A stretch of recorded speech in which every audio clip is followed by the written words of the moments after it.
Una buena tarde para todos, amados hermanos.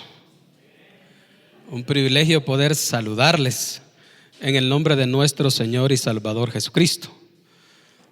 Bueno, somos la familia pastoral Pérez Cardona.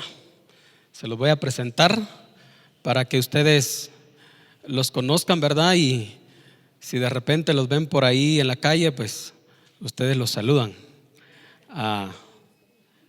Sí, vamos a pedirles que se quiten la mascarilla para que los vean bien, ¿verdad? Porque uno con mascarilla parece otra persona y no va a hacer que después ya no los reconozcan. Bueno, ella es mi esposa, la esposa que Dios me dio hace 23 años y que ha estado siempre a mi lado en el ministerio.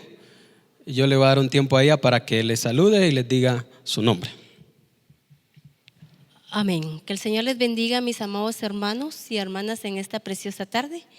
Mi nombre es Nancy Lisset Cardona de Pérez. Estamos aquí para servirle a Dios primero, ¿verdad? Y después esperar la voluntad del Señor. Y trabajar con los que quieran trabajar también, ¿verdad? Me gusta trabajar mucho en lo que es con el concilio. Estamos trabajando en la iglesia con lo que es en el departamento de misiones. Ahí estamos apoyando a los misioneros, ¿verdad? Y también me gusta trabajar, si me toman en cuenta, en la sección o en el distrito, ¿verdad? Como esposas de ministro, y he trabajado también como en concilio misionero femenil a nivel seccional. Amén. Hermanos, ella es mi primera hija, ¿verdad? Y ya es bautizada en aguas, gracias al Señor. Le voy a dar el tiempo para que también ella les salude. Amén, hermanos, que el Señor les bendiga. Es un gusto poder verles. Le doy gracias a Dios por la oportunidad que nos da de estar acá saludándoles. Como bien lo decía mi padre, mi nombre es Melanie Saraí Pérez Cardona, y que el Señor los bendiga. Amén. Mi segunda hija es Andrea Abigail. Buenas tardes, hermanos, que Dios me los bendiga. Para mí es de gran bendición poder estar aquí saludándoles y espero sea una tarde bendecida. Gracias. Mi tercera hija, ella no habla mucho, pero vamos a ver si los puede saludar. Dilenia Berenice. Dios les bendiga, hermanos. A mí me gusta estar en las iglesias y me gusta estar con ustedes. Gracias. Muy bien. Les cuesta un poquito. Ahora a este muchacho no le damos el tiempo porque agarra a platicar y no suelta el micrófono. Él es mi último hijo. Tiene 5 años y se llama igual que el papá. Se llama Elmer Adriel Pérez Cardona. Bueno, hermanos, somos la familia pastoral para que ustedes nos conozcan, ¿verdad? Y como repito, creo que somos una hermandad, somos hermanos en Cristo. Y siempre que podamos vernos por ahí, pues saludarnos, ¿verdad? En el nombre del Señor Jesús. Gracias, pues ya conocieron a mi familia. Vamos a pedirles que se sienten ellos por ahí en su lugar. Agradezco a Dios el privilegio de poder compartir con ustedes unos minutos, hermanos, la palabra del Señor. Ustedes saben que lamentablemente este tiempo tan difícil de pandemia, de confinamiento que hemos estado viviendo desde ya hace un poco más de 5 meses, nos ha venido a afectar especialmente a la iglesia de Jesucristo. Pero seguimos siendo iglesia, ¿cuántos lo creen? No dejamos de ser iglesia, porque al final de cuentas la iglesia no la compone las instalaciones, no la componen las paredes, sino la iglesia la componemos nosotros como hijos de Dios, lavados y comprados con su sangre preciosa. Y quiero llevarlos un momento a meditar en la palabra del Señor. Mateo capítulo 16. Mateo capítulo 16.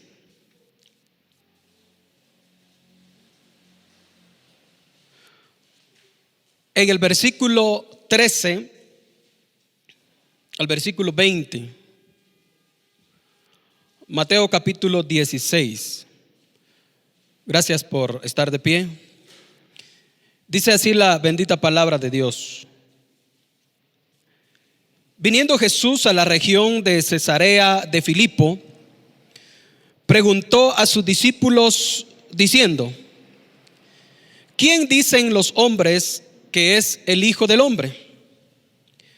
Ellos dijeron: unos Juan el Bautista, otros Elías y otros Jeremías o alguno de los profetas. Él les dijo: ¿y vosotros? ¿Quién decís que soy yo? Respondiendo Simón Pedro dijo: tú eres el Cristo, el Hijo del Dios viviente. Entonces le respondió Jesús: bienaventurado eres Simón, hijo de Jonás, porque no te lo reveló carne ni sangre, sino mi Padre que está en los cielos.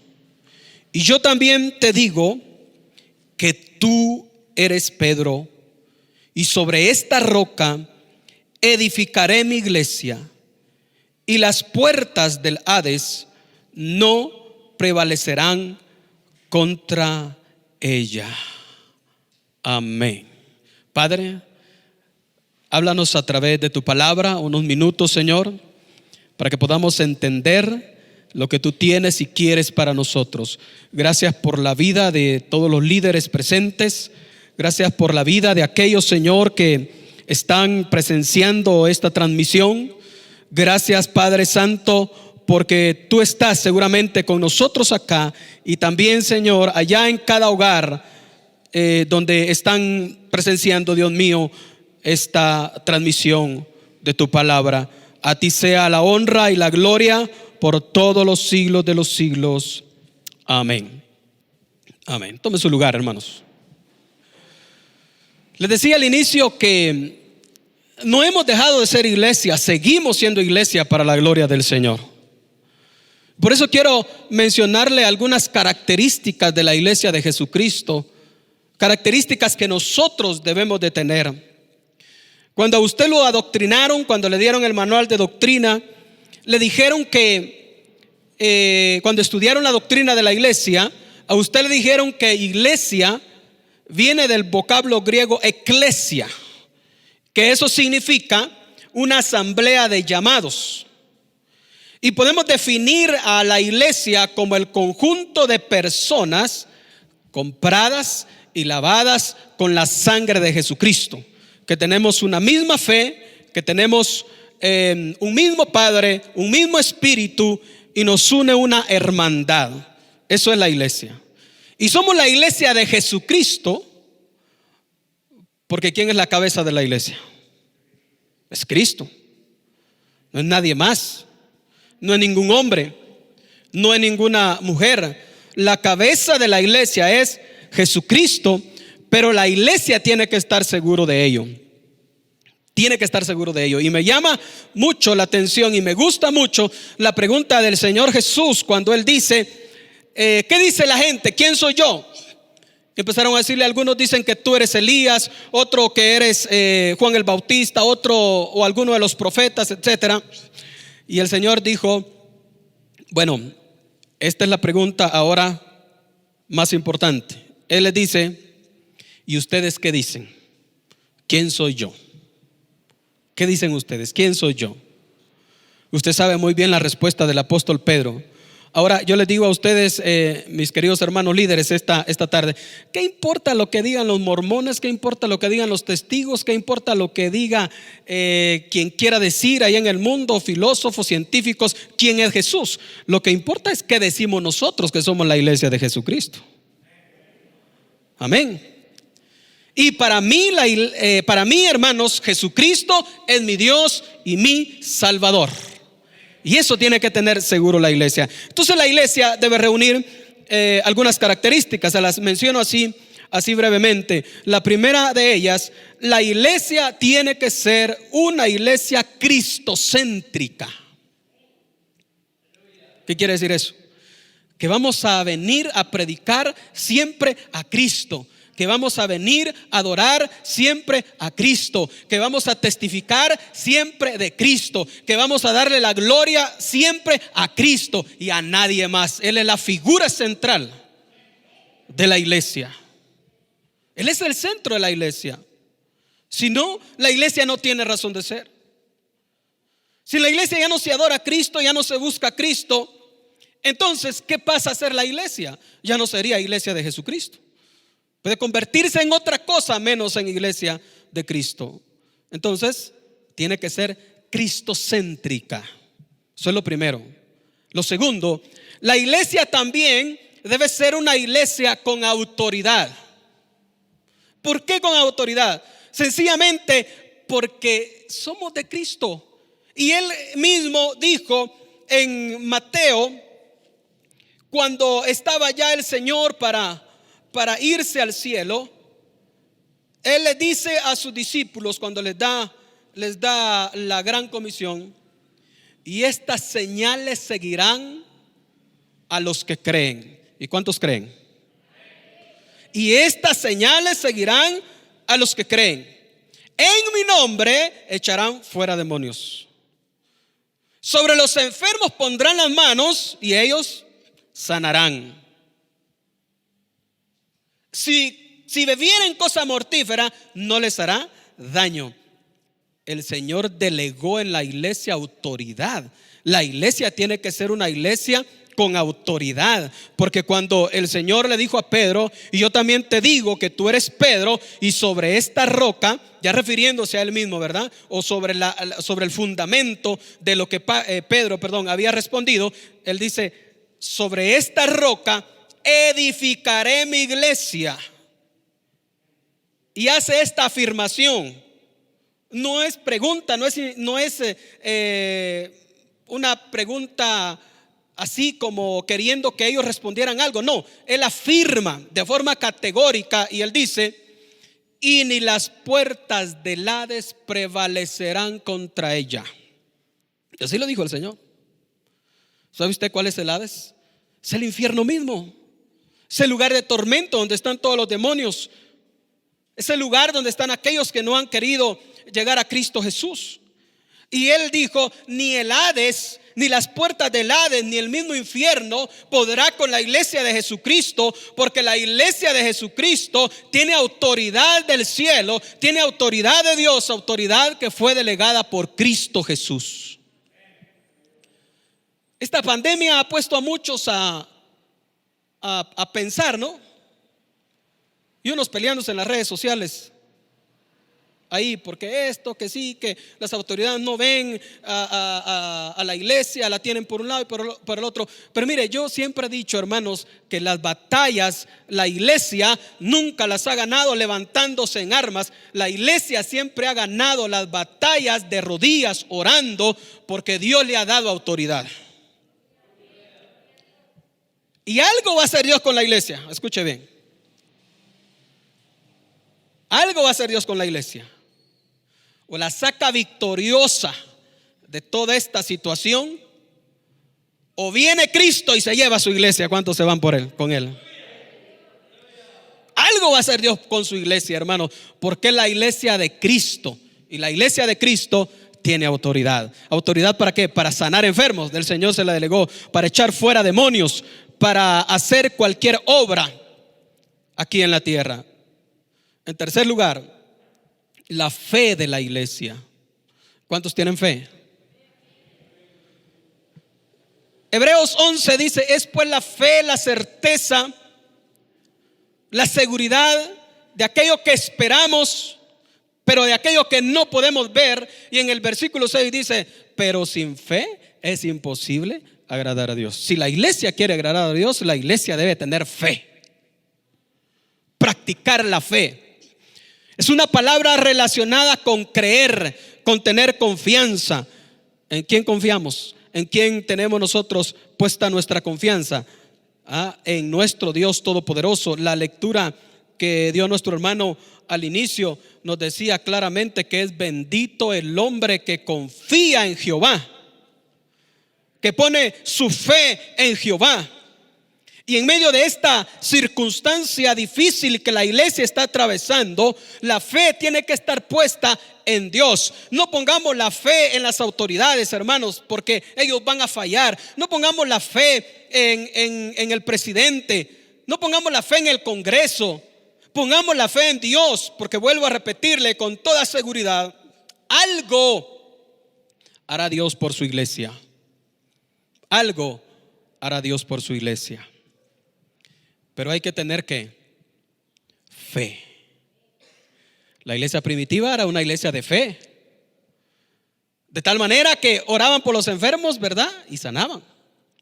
De tal manera que cuando Pedro y Juan iban a la hora de la oración al templo, no le preguntaron al cojo si él tenía fe. El cojo lo que quería era una ayuda. No le preguntaron.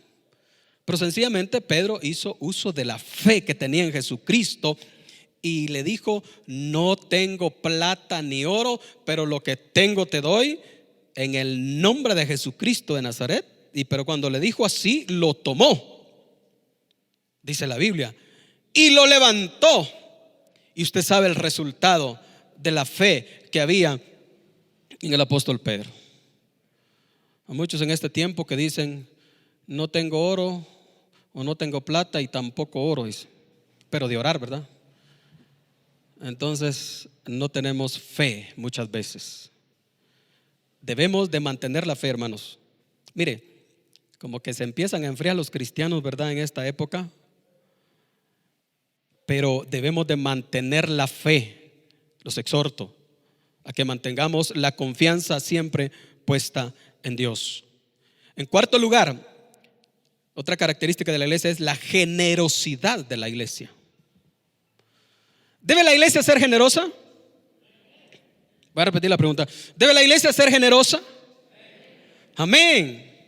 La iglesia debe de practicar la generosidad, tomando como ejemplo a la iglesia primitiva, que dice que no había ningún necesitado entre ellos. Es más, muchos vendían sus posesiones, aunque eso tiene un contexto histórico bien importante.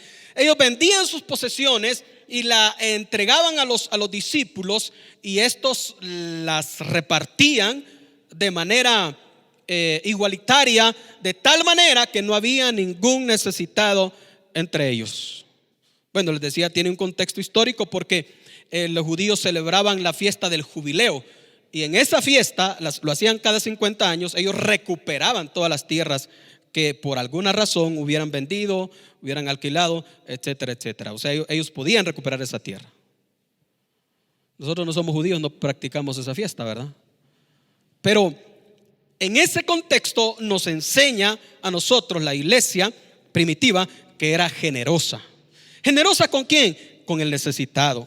Dice la Biblia que mientras esté de nuestra parte, hagámosle bien a todos, mayormente a los hermanos de la fe. También dice la Biblia que aquel que ve a su hermano tener necesidad y se hace, como decimos comúnmente en nuestro chapín, se hace loquito, ¿verdad? Y no le da importancia, tiene un problema. ¿Dicen amén los generosos? Como están con mascarilla, no sé si están serios o se están riendo o están bien, ¿verdad? Pero debemos de ser generosos. Y por último, hermanos, porque usted sabe que esto es así, ¿verdad? Rápido. Por último, la última característica que la iglesia no debe de perder, pueden haber muchas más, ¿verdad? Es el amor. Es el amor. La iglesia debe practicar el amor. Porque si hablo lenguas, y consta que no los vine a regañar, hermanos, los vine a exhortar, que es casi lo mismo. Si hablo lenguas, si hablo profecía, ¿qué más? Si doy todos mis bienes, si sano enfermos o no sé qué más pueda yo hacer, pero si no tengo amor, ¿qué dice la Biblia? Nada soy. Nada soy. Así de sencillo. Entonces, ¿debe la iglesia practicar amor? Claro, hermanos, hasta la pregunta está de más. La iglesia debe practicar amor porque el que nos amó, hermanos, dijo que debíamos de amarnos los unos a los otros. Mire qué interesante este mandamiento del Señor. Fue para la iglesia, no fue para el mundo, fue para la iglesia. Mire qué interesante este mandamiento, escúchelo. Amarás al Señor tu Dios, ¿con qué? Con todo tu corazón, con toda tu alma, con toda tu mente, con todas tus fuerzas. Y algunos dicen, ahí se hubiera quedado el Señor, pero no se quedó ahí. Él dijo, y a tu prójimo como a ti mismo. Y todavía sobre eso, el Señor nos dice más adelante, amen a sus enemigos. Así dice. Amen a sus enemigos.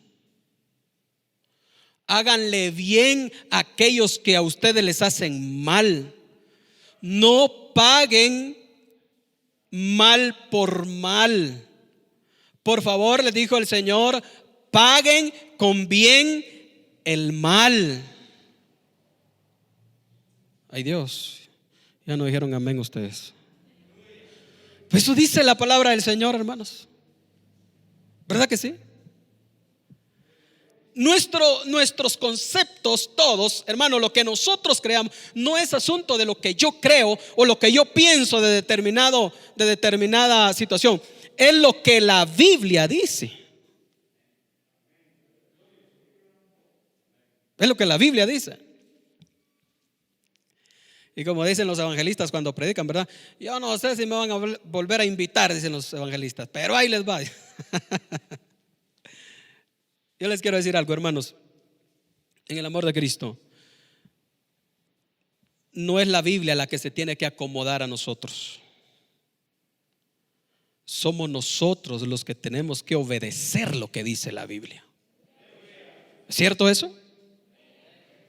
Somos nosotros los que tenemos que obedecer lo que dice esta bendita palabra de Dios. Y si esta bendita palabra de Dios dice amen a sus enemigos, amen a su prójimo, tenemos que hacerlo, porque Juan dijo, el que dice que ama a Dios y no ama a su hermano, el tal es mentiroso. Así que la iglesia debe practicar en todas sus esferas el amor. Pero óigame bien, el amor ágape, porque hay tres clases de amor. Está el amor filial, el amor eros y el amor ágape.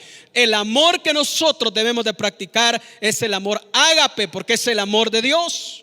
Es un amor puro, un amor sincero. Es el amor del que nos está hablando Pablo en 1 Corintios capítulo 13. Ese es el amor de Dios. Aquel amor que nos hace amarnos a nosotros sin ninguna malicia, sin ningún morbo. Un amor limpio, un amor puro. El mismo amor con que Cristo nos amó a cada uno de nosotros. Entonces, mis queridos hermanos, a manera de conclusión, seguimos siendo iglesia. No hemos dejado de ser iglesia. Si el diablo dice que dejamos de ser iglesia, se equivocó. Seguimos siendo iglesia. De forma virtual, pues. Entonces, mis queridos hermanos, a manera de conclusión, seguimos siendo iglesia. No hemos dejado de ser iglesia. Si el diablo dice que dejamos de ser iglesia, se equivocó. Seguimos siendo iglesia. De forma virtual, pues está bien, de forma virtual. No importa, pero seguimos siendo iglesia. Y debemos de seguir cuidando estas características que les mencioné que debemos de tener. Debemos de recordarnos que la iglesia tiene que ser cristocéntrica. Amén. Que la iglesia tiene que tener autoridad de Dios. Que la iglesia siempre debe de pensar en el necesitado. Que la iglesia no debe de perder la fe por ningún motivo. Y que la iglesia debe ser siempre amorosa para con todos. Y entonces sí vamos a decir, somos la iglesia de Jesucristo. Póngase de pie y oramos.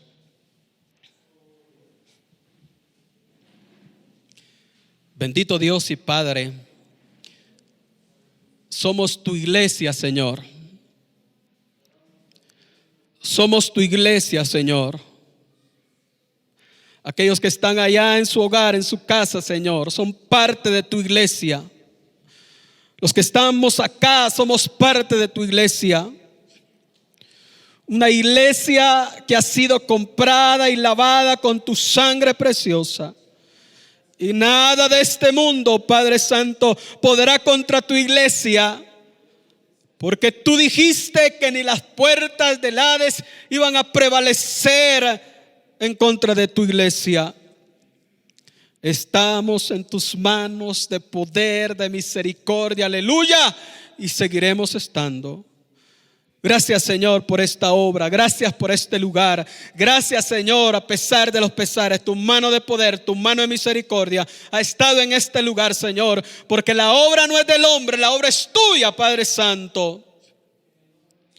Gracias, Señor eterno. A ti sea, Señor, la honra y la gloria por todos los siglos de los siglos. Amén y amén. Hermanos, gracias por su atención. Antes de quitarme de este lugar, quisiera dar por ahí algunos pormenores que me solicitaron que diera. Hermanos amados, por la misericordia de Dios, y todo lo que voy a decir no es por gloria personal, sino para gloria de Dios. Bueno, yo soy hijo de pastor. Mi papá todavía está en el ministerio, él pastorea en Zipacate. Y desde pequeño pues yo crecí en el evangelio prácticamente, y como les digo, no para gloria del hombre, sino para gloria de Dios. Por la bendita gracia de Dios, yo nunca me aparté del evangelio, de los caminos de Dios, hasta el día de hoy. Y le pido a Dios que me guarde, ¿verdad? Porque mientras estamos en la tierra, nosotros, hermanos, estamos expuestos a muchas cosas. Y nos casamos con mi esposa en el año 2003. Dios nos llamó al ministerio. Nos fuimos en el 2003 empecé a trabajar como copastor. A principios del 2004 el Señor nos llevó a pastorear hasta un lugar bastante retirado, allá por Génova, Costa Cuca, parcelamiento El Reposo. Si alguien conoce por allá, es lejos. Imagínense unas 5 horas de camino de aquí para allá. Ahí estuvimos pastoreando, ahí iniciamos el ministerio. El Señor nos concedió a trabajar ahí durante 11 años. Trabajamos en aquel lugar, y algunas razones que nos movieron de allá para acá, pues alguna un poquito fuerte.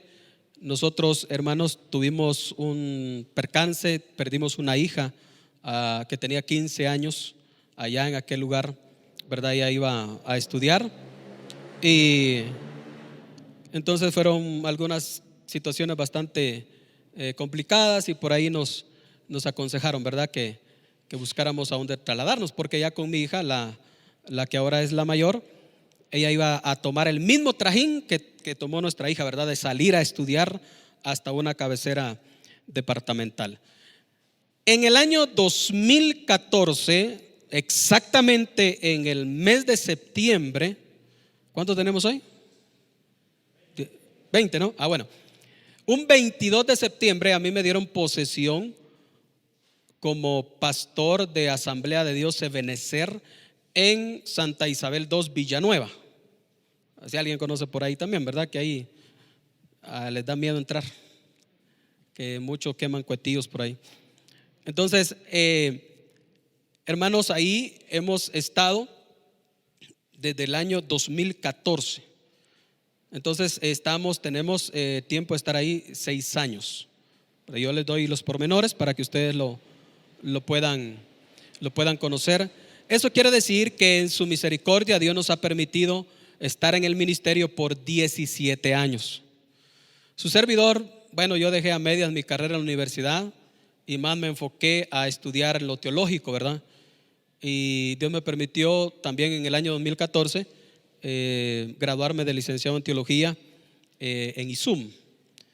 Y He trabajado, hermanos, en la sección, en la docencia más que todo, en la sección como presbítero. Actualmente soy el presbítero de la sección donde estoy. Y hasta aquí nos ha ayudado el Señor, mientras tengamos la edad para hacerlo, porque, por ejemplo, trabajo con jóvenes, soy tesorero nacional de los embajadores de Cristo, pero como ahí hay límite de edad, y ya ustedes me vieron la cabeza, ¿verdad? Entonces ya prácticamente solo nos quedan estos mesecitos y adiós juventud, pero me siento joven todavía por dentro, hermano, así que ustedes no se preocupen. Y otro cargo más a nivel nacional que tengo, y ese sí, pues hasta no sé hasta cuándo, ¿verdad? Si el presbiterio sigue dando el aval, es que soy vicepresidente de la Asociación de Hijos de Pastores a nivel nacional. Ese es otro cargo que también tenemos. Y doy gracias a Dios porque toda mi familia, hermanos, está integrada al servicio de la obra del Señor. Siempre se dice, ¿verdad?, que cuando están pequeños uno los puede dominar y todo lo demás, pero hasta la fecha, pues mis hijas han sido de bendición.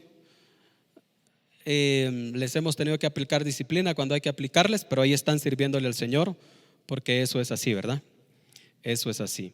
Así que, pues no sé si ustedes tienen alguna pregunta, ¿verdad?, que quieran hacerme. Pero parece que no. Y aquí estamos, hermanos. Dios dirá. La verdad es que siempre para todo tenemos que ponernos bajo la voluntad del Señor. Para todo. Siempre bajo la voluntad de Dios. Porque si las cosas no se hacen conforme a la voluntad de Dios, creo que las cosas salen mal. Gracias por su atención. Que el Señor les bendiga. Muy contentos de estar con ustedes y Dios mediante en una próxima oportunidad nos volveremos a ver. Gracias, hermano diácono, el tiempo es con usted.